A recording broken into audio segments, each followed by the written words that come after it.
Actually अब्बा शुरू से जो हमारे वाले साहब है वो भी, उनका भी मंशा यही था कि लोगों की सेवा करें। इसलिए उन्होंने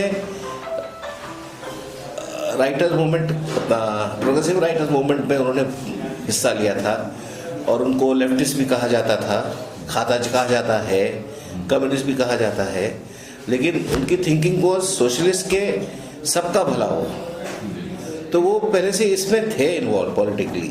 वो बात अलग है कि फिर वो गानों में गीत अपना बॉलीवुड में आ गए, वरना उनकी शेर व शायरी में इतना रेवोल्यूशन है कि बयान नहीं कर सकते। जैसे आपको शुरू का उनका जो सबसे मशहूर शेर है, जो हर कोई उसको बयान करता है, चाहे वो हमारे प्राइम मिनिस्टर नरेंद्र मोदी ना क्यों ना हो, कि मैं अकेला ही चला था जाने पे मंजिल, मगर लोग साथ आते गए और कारवां बनता गया।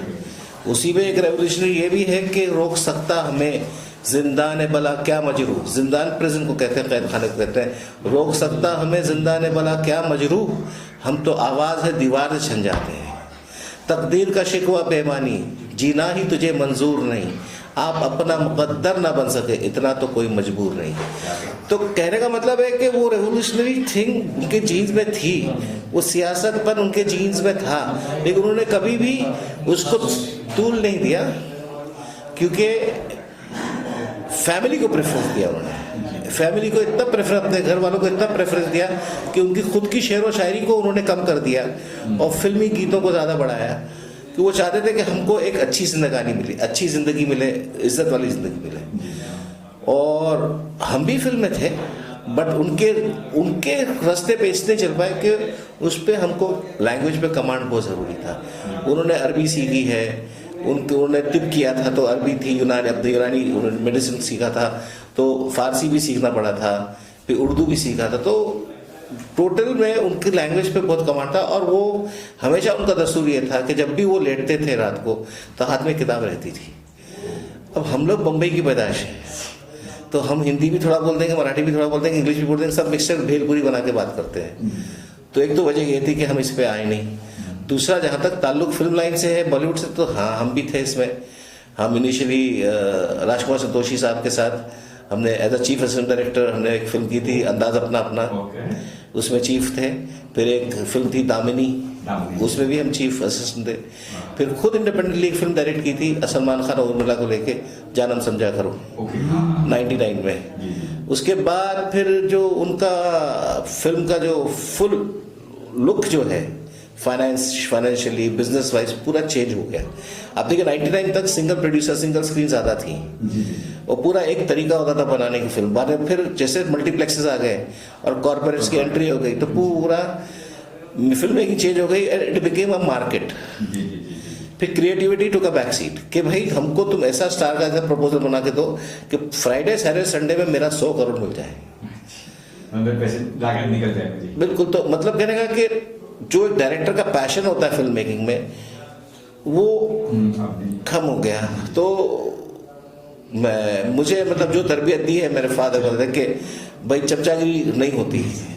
चलिए हम आते हैं यहाँ पे, हम बांद्रा की बात करते हैं। यहाँ पे आप उम्मीदवार हो, कौन से ऐसे अहम मुद्दे हैं जिसको लेकर आप मैदान में उतरे हो कि भाई? देखिए, सबसे पहला मुद्दा ये है कि हम जिस पार्टी से खड़े हैं वो एक आजमगढ़ की पार्टी है, राष्ट्रीय उलेमा काउंसिल, रजिस्टर्ड पार्टी, रिकॉग्नाइज अभी नहीं हुई है लेकिन रजिस्टर्ड है।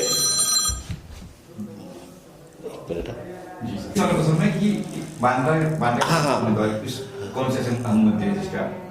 मेरा मकसद जो मैं कह रहा था आपको कि मेरी जो जिस पार्टी से मैं खड़ा हुआ हूँ,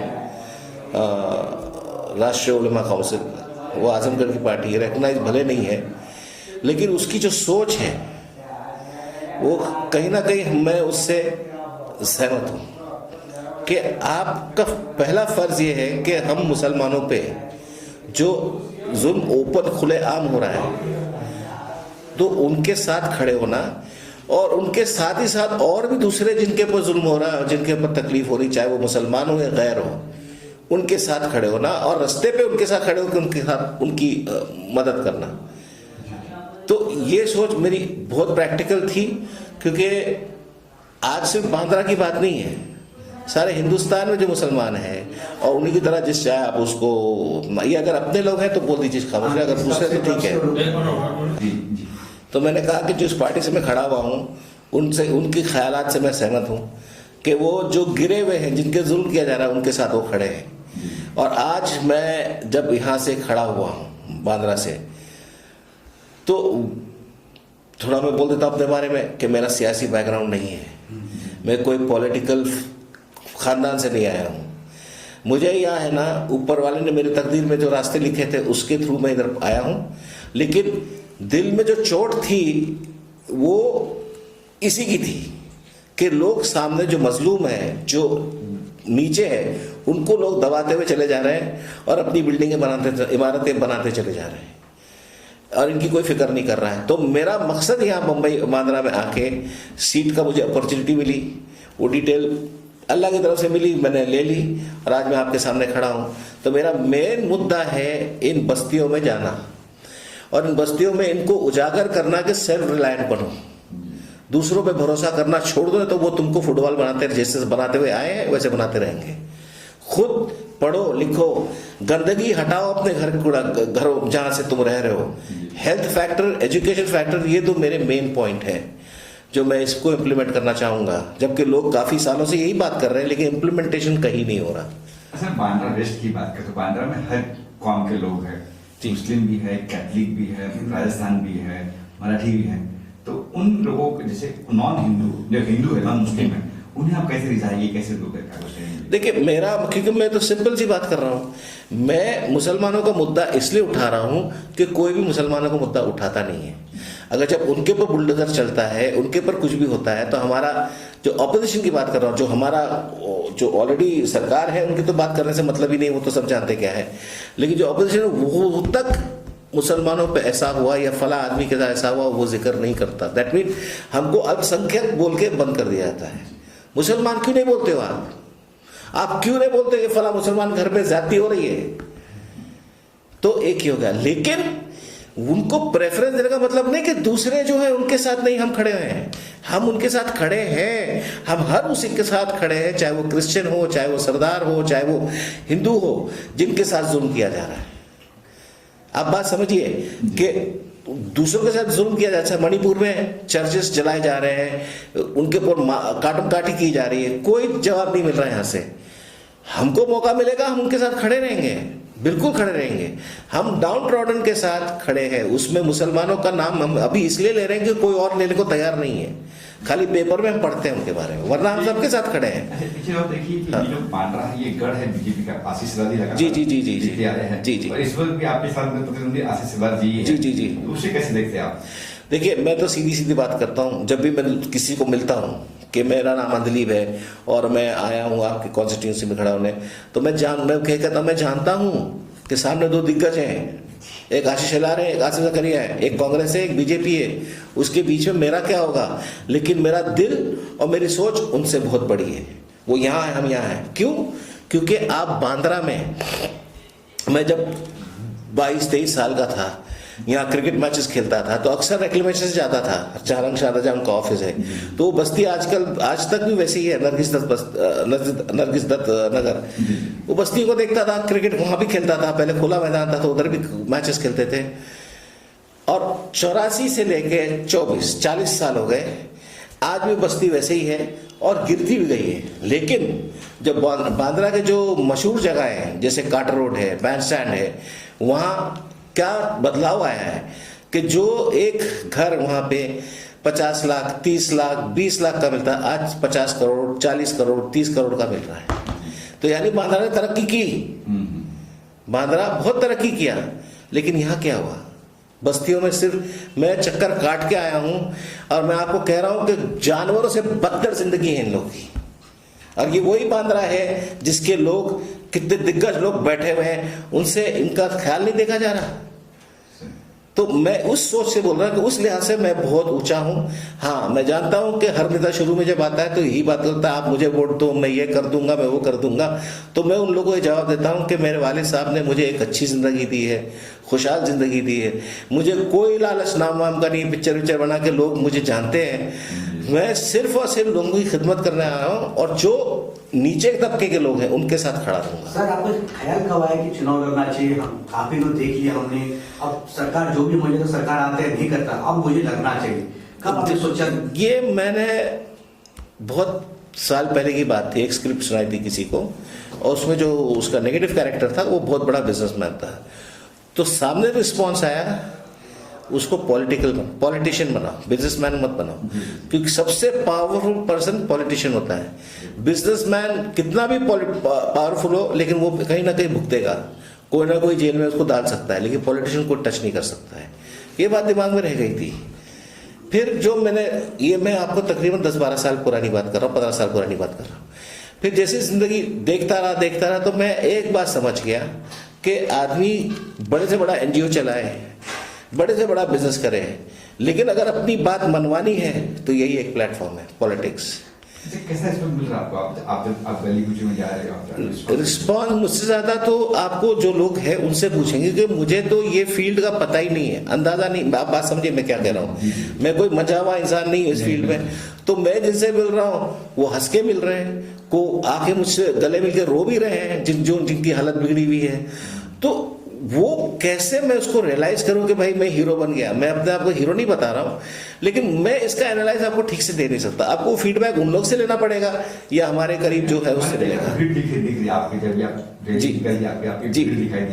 जी, अब मुझे भी रिस्पॉन्स मिला है कि लोग कर रहे हैं रिस्पॉन्स, बिकॉज मैं जो कह रहा हूं उन लोग कह रहे हैं कि आप जो कह रहे हैं ना, उनको लग रहा है कि बिल्कुल सच्चे दिल से कह रहे हैं, और मैं ऊपर वाला जानता है कि मैं सच्चे दिल से ही कह रहा हूं। सर एक बात तो पूछना था मुझे, बहुत सारे नेता जो होते हैं, पुराने नेता भीड़ जमा करते हैं, पैसे लेकर के, लेकिन आपका वीडियो में क्लिप देखा, मैंने वीडियो देखा, आपको प्यार, आपका स्वभाव देख के लोग भीड़ लग रहे हैं। दोनों में डिफरेंट नया हो गया, फिर भी आपको इतना सारा प्यार मिल रहा है, आपको जनता का प्यार, बहुत उम्मीद लगा रखा आप पे। आप बिल्कुल सही बोल रहे हैं। मैं यही कहने की कोशिश कर रहा था कि अभी, अब मुझे पता नहीं कहना चाहिए कि नहीं, कोई बड़े अपने आप को बड़ा नहीं बता रहा हूँ, लेकिन एक किस्सा हुआ। अभी कल मैं रैली शुरू कर रहा था, तो मेन रोड के पास ही खड़ा था, वहाँ सिग्नल में गाड़ियाँ। हाँ, तो मैं कह रहा था, जैसे इन्होंने पूछा कि आपको बहुत प्यार मिल रहा है क्या, तो मैं इस बात में भी नहीं समझ पा रहा कि ये फैक्ट है। अभी जैसे कल सिग्नल पे खड़े थे हम लोग, रैली शुरू कर रहे थे, वॉक शुरू कर रहे थे, तो वहाँ सिग्नल पे काफ़ी गाड़ी जमा हो जाती है, ऑटो भी जमा हो जाती।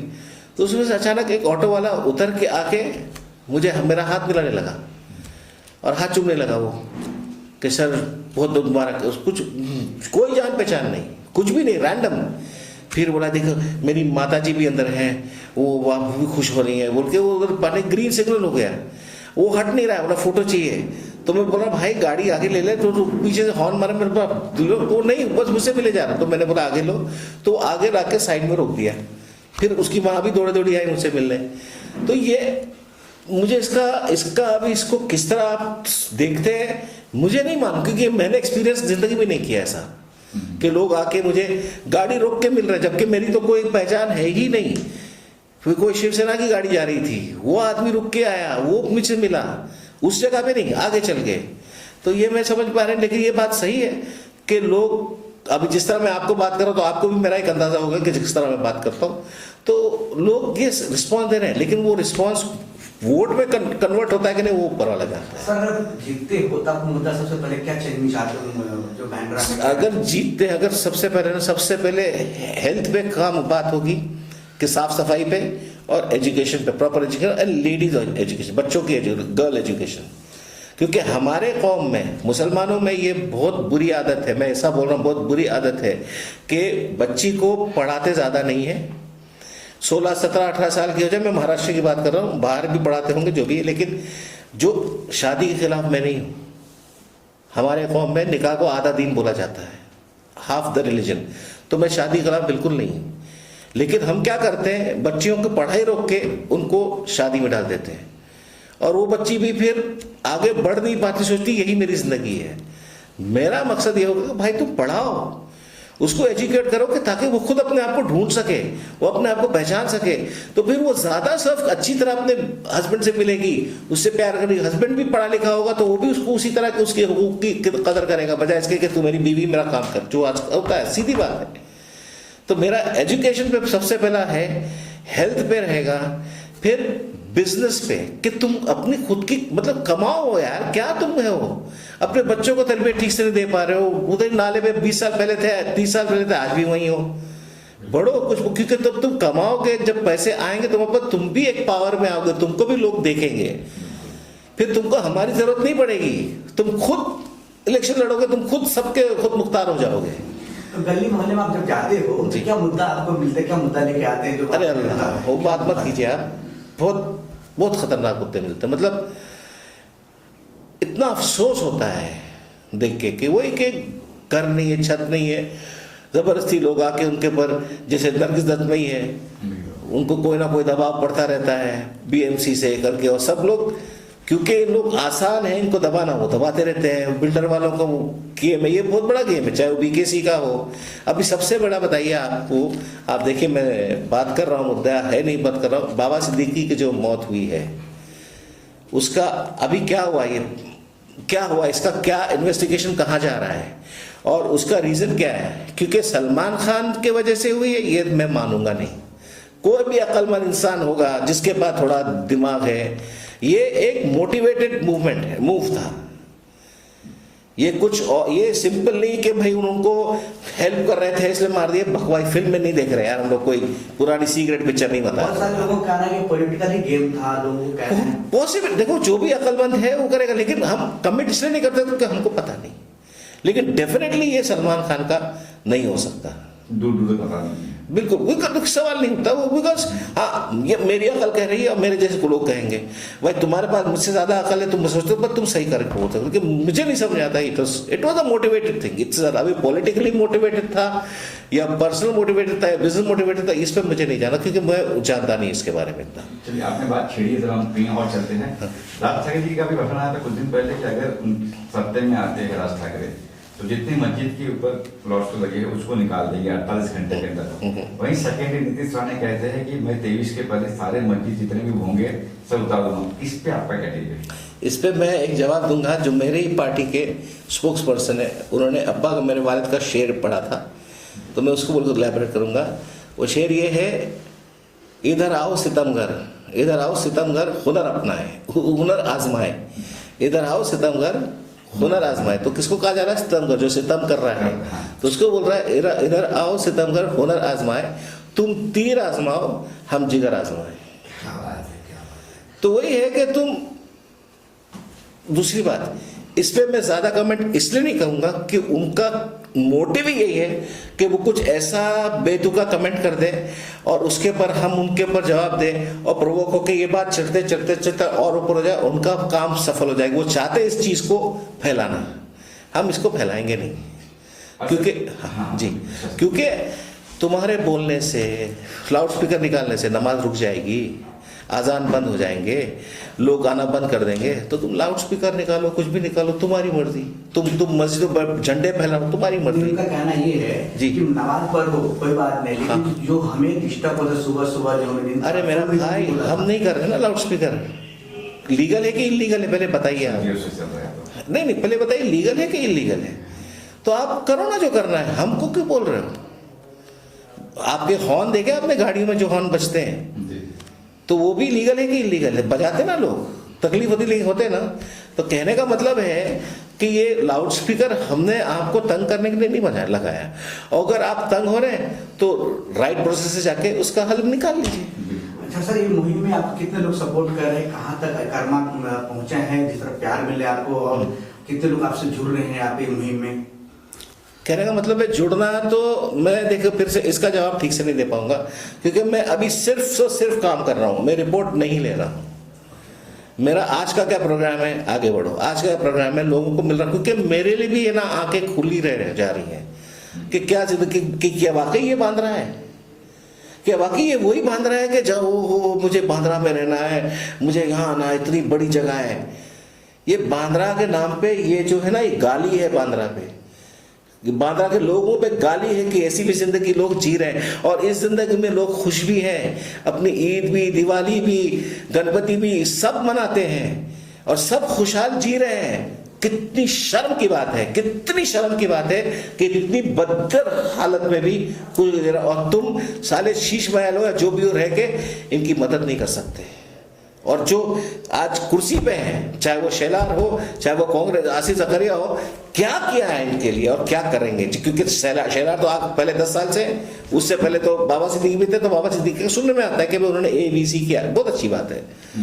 बहुत अच्छी बात है, लेकिन तुम क्यों नहीं कर रहे हो?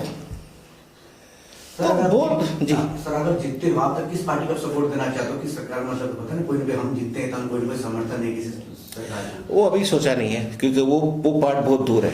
क्योंकि सही बात बताए, नया चेहरा है, लोग पहली बार देख रहे हैं। तो आपके मुंह में घी शक्कर के मैं जीत जाऊं, लेकिन जीतूंगा एक ना एक दिन, वो तो पक्का है तय। अच्छा, एक बात मोदी जी ने हाल ही में कहा है, कटेंगे तो बटेंगे। वहीं मोदी जी कहते हैं, योगी जी ने कहा, वहीं मोदी जी कह रहे एक है तो सेफ है। इस पे आप क्या कहेंगे सर? इस पे सिंपल है, देखिए उन्होंने क्या कहा है, कटेंगे तो बटेंगे, और उन्होंने क्या कहा है, एक है तो सेफ है। मतलब क्या हुआ एक है तो सेफ का मतलब क्या है? मतलब बटो मत, मतलब बटोगे तो कटेंगे, वो एक ही चीज बोली उन्होंने सेम बात बोली है, खाली लफ्ज बदल दिए। आप समझे जी? तो वो एक ही थाली के चट्टे बट्टे हैं। सर, एक लास्ट सवाल मेरा ये है कि आप जिस मुद्दा लेके चल रहे हो, काफी अच्छे मुद्दा है, पर आपके और भी नेता पॉलिटिकल हैं, जब चुनाव रहता है हम आपके साथ है, जय मैं मुसलमान हूँ, आपके हमदर्द समझते हैं, चाहे ओबीसी हो, चाहे बाकी, चाहे अपराधी हो, बहुत सारे हो। चुनाव के बाद ना वो सब भूल जाते हैं, चाहे मुस्लिम को, हमारे लिए कोई धर्म नहीं, ही धर्म है, राजनीति है। तो आप इस पर कितना बिलीव करते हो? मैं थक गया उन लोगों को बोल के यही बात। मैं उनको यही बोलता हूँ कि मेरा जो हशर आज है ना, वो जो बहुत मशहूर शेर अपना कहानी है छोटी सी, कि भेड़ चरावा होता है, वो चराता है भेड़, तो उसको टाइम पास करना होता, तो एक दिन गांव वालों को चिल्लाता, अरे शेर आ गया, तो लोग डर के आते, मालूम पड़ा कुछ नहीं है। तो एक बार दो बार तीसरी बार जब शेर आता है तो कोई सुनता नहीं है। तो मेरा हशर ये हो गया कि मैं जब बोलता हूँ उनको कि मैं ये कर दूंगा वो कर दूंगा, तो मैं बोलता भाई मुझसे पहले भी आपने ये बात सुनी है, और आप ये भी जानते हैं कि मैं उनकी तरह मैं भी चला जाऊंगा, लेकिन ऊपर वाला आप देख रहा है कि मेरे दिल में आज जो बात है वो बिल्कुल यही है कि आपके साथ खड़ा होकर काम करना है। क्योंकि जैसे मैंने बताया, मेरी ज़िंदगी अच्छी खासी चल रही है, मुझे कोई लालच नहीं है, ना फेम की ना नेम की। नेम इतना बड़ा मजरू सुल्तानपुरी है कि मेरा वो गोल्डन वीज़ा है, वो दुबई के गोल्डन वीज़ा से बड़ा गोल्डन वीज़ा ये है। पूरी दुनिया में जब उर्दू अरब की बात होगी ना, मैं जा सकता हूँ। तो मैं अपने उसमें इस चीज़ में मैं बहुत ही खुश हूँ। ये मेरे दिल में दर्द है और मुझे मौका मिला है कुछ करने का। तो जैसे मैंने कहा, प्लेटफॉर्म पॉलिटिक्स ही होना है, तब जाके आप कर पाओगे, कि आपके हाथ ज़्यादा खुल जाते हैं उधर। तो रीज़न इसलिए मैं उतरा हूँ। अब सामने वाला समझ लेगा ठीक है, नहीं समझेगा ठीक है, लेकिन उम्मीद है समझ रहे हैं। मुझे प्यार बहुत मिल रहा है, मुझे थोड़ा बहुत फिर भी फीडबैक जो मिलते हैं, लेकिन वो फीडबैक को मैं अपने सर में घुसने नहीं दे रहा हूँ, कि बहुत पॉजिटिव फीडबैक है। अभी जो लोग बैठे थे मेरे साथ जो काम कर रहे हैं, उन्होंने बोला कि ये आदमी को तुम कहाँ से ढूंढ के लाए। ये बहुत बड़ा स्टेटमेंट है मेरे लिए, कि मेरे लिए बहुत बड़ा स्टेटमेंट है अगर कोई ऐसा बोलता है कि आदमी को तुम कहाँ से, in a positive way, not in a negative way. तो देखते क्या होता है। आपका चुनाव चिन्ह क्या है सर? तो लोग क्रिकेट बैट है, क्रिकेट बैट जो है बल्ला, जिसको बल्ला बोला जाता है, वो चुनाव चिन्ह है मेरा। क्या बात है, बचपन में खेलते भी आप। सर, एक आखिरी गाना सुना दिया आपको फादर का कोई देखिए, अभी मैं बता रहा हूँ, अभी परसों में रैली में चल रहा था, और असर मतलब ये जो दोपहर के बाद का वक्त होता है, शाम से पहले जब सूरज थोड़ा नीचे आ जाता है, तो चलते चलते वो JBL का स्पीकर लेके चल रहे थे, तो उसमें ब्लूटूथ भी है, तो उसमें उन्होंने गाना लगाया। और वही गाना एक बार KBC पे NDRF के हेड आए थे, जो नेशनल डिजास्टर रिलीफ के, तो उनको अमिताभ बच्चन साहब ने कहा कि मैंने सुना आप अच्छा गाते हैं, तो कुछ एक गीत सुनाइए। तो उनका मेरे पर रिकॉर्डेड क्लिप है, तो उन्होंने बोला